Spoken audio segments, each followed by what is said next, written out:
All right, let's just jump right into this. When we talk about global deterrence and strategic defense policy, our minds almost automatically anchor to the historical baseline of Hiroshima. But speaking as an analyst looking at today's geopolitical landscape, that baseline is completely obsolete. In today's explainer, we're mapping out the frankly terrifying categorical escalation of modern nuclear delivery systems. We are moving way past the visible bombers of the Cold War and diving into the undetectable leviathans lurking in our oceans today. We're going to look at the hard data, compare the payloads, and really understand exactly how these delivery mechanisms have just completely rewritten the rules of international security. So here's our addenda. We'll start with the gravity threat of the B-83, move on to Russia's intercontinental giants, explore the invisible submarine threat, look at China's global reach, and finally, bring it all together in the true scale combined. Section 1. The Gravity Threat B-83. Right off the bat, there's a stark contrast in tactical viability here. You see, the B-83 isn't a rocket. It has absolutely no propulsion system of its own. It's literally a 2,400-pound, 12-foot-long gravity bomb. So for this weapon to actually be used, a delivery system, like a B-2 Spirit stealth bomber, has to physically fly into heavily defended hostile enemy airspace. And in modern defense doctrine, that is a massive tactical vulnerability, especially when you compare it to modern ballistic missiles. Those newer systems offer what we call absolute standoff range, which basically means having the ability to launch devastating strikes from the complete safety of your own domestic territory. But even with that aging delivery method, the payload itself is just staggering. A single B-83 yields about 1.2 megatons of explosive force. Just to put that into perspective, that's roughly 80 times more powerful than the weapon dropped on Hiroshima. And right now, there are around 650 of these in existence, with about 200 kept actively ready to go. So it makes sense why these older stockpile weapons are still a massive focal point in arms control. Just look at the projected impact zone. Within a 4 square kilometer radius of the blast center, absolutely everything is instantly vaporized. Buildings are leveled across 7 square kilometers, and severe burn injuries would extend all the way out to a 13-kilometer radius. We're talking about a projected 1.5 million immediate fatalities, plus over 3 million additional injuries, from just one localized strike. It's a truly devastating baseline to start from. Section 2. Russia's intercontinental giants.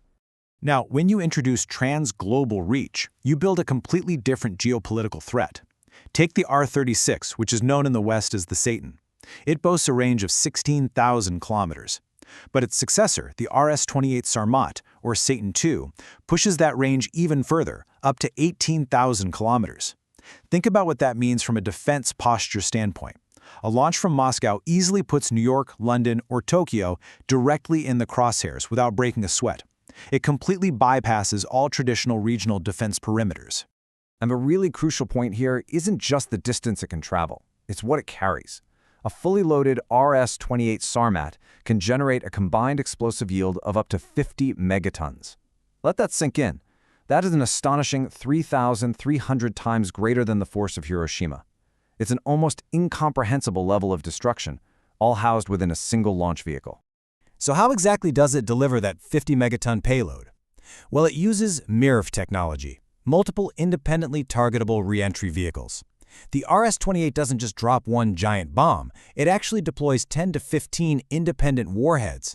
As you can imagine, this drastically increases the complexity of missile defense. A single launch could disperse to wipe out 10 to 15 different cities at the exact same time, or they could all concentrate on a single region to just completely erase it from the map.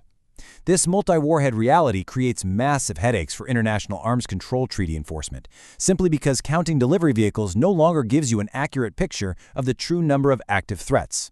Section 3. The invisible submarine threat.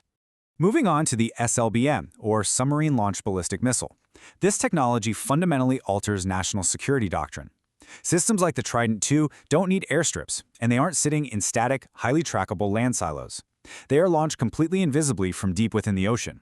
In deterrence theory, this provides what we call guaranteed retaliation. Basically, even if a nation's entire land and air forces are wiped out in a first strike, their submarines will survive to strike back. Let's actually quantify that guaranteed retaliation by looking at the US Ohio-class submarine fleet. The numbers here are just mind-boggling. There are 14 active submarines, and each one carries up to 20 Trident II missiles. Now, each of those 44-foot, 59-ton missiles carries up to 8 independent warheads, with each warhead yielding 475 kilotons, which is roughly 30 times Hiroshima. If you do the math, that means there are 2,240 total warheads lurking underwater at any given time. That's a combined explosive force equivalent to 70,000 Hiroshimas, entirely hidden from view. Just a single Trident II strike could result in 2.8 million fatalities and 4.6 million injuries. Modern warfare's death comes not just from the sky, but from the bottom of the sea. Now that might sound like a dramatic movie line, but it is a very real tactical reality. The Trident II ensures that the most devastating, unstoppable threats in the modern era rise completely silently from the ocean floor. Targeted nations would have virtually zero warning time. Section 4. China's global reach.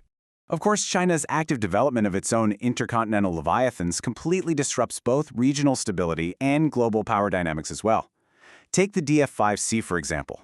Standing over 100 feet tall and weighing in at a massive 180 tons, this missile boasts a 15,000-kilometer range. With the DF-5C, China guarantees it can project catastrophic civilization-ending force to virtually anywhere on Earth. And they can do it while launching entirely from their own domestic soil. The real tactical advantage here, though, relies heavily on its payload capacity. A single DF-5C can carry up to 12 independent nuclear warheads, and each of these 12 warheads yields about 1 megaton of TNT equivalent. That makes each individual warhead 66 times more powerful than the Hiroshima blast. Let's break down the horrific human cost of what a 12-megaton DF-5C strike scenario actually looks like so we can translate these abstract numbers into strategic reality.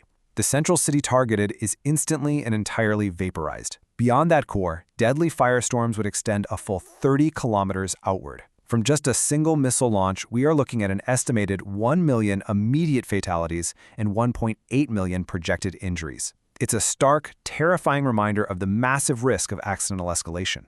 A single miscalculation with a weapon of this magnitude literally alters the course of human history in a single afternoon. Section 5. The true scale combined. So when we compare these systems side by side, it perfectly outlines the strategic necessity for superpowers to maintain diverse delivery methods, what defense analysts refer to as the nuclear triad. Just look at the evolution here. We go from the B83, which requires an aircraft to actually penetrate enemy airspace for a 1.2 megaton strike, all the way to the DF-5C and the RS-28, which launch from thousands of miles away, delivering 12 to 50 megaton yields. And then you have the Trident II, providing that guaranteed multi-megaton retaliation from literally anywhere in the world's oceans. Shifting from gravity bombs to ICBMs and SLBMs has exponentially increased the catastrophic payload, and it's significantly compressed the reaction time for any defending nation down to almost nothing. Which leaves us with this final, chilling thought. In the early days of deterrence, the threat was at least visible. You'd see fleets of bombers on a radar screen. But today, the entire doctrine of deterrence relies on 200-ton missiles that can cross the globe in minutes, and silent submarines carrying tens of thousands of Hiroshimas right beneath the black waves. As these arsenals continue to evolve from visible aircraft into invisible cross-globe giants, we have to ask ourselves, in the modern age of warfare, how does any nation effectively defend against an apocalypse it can no longer see coming?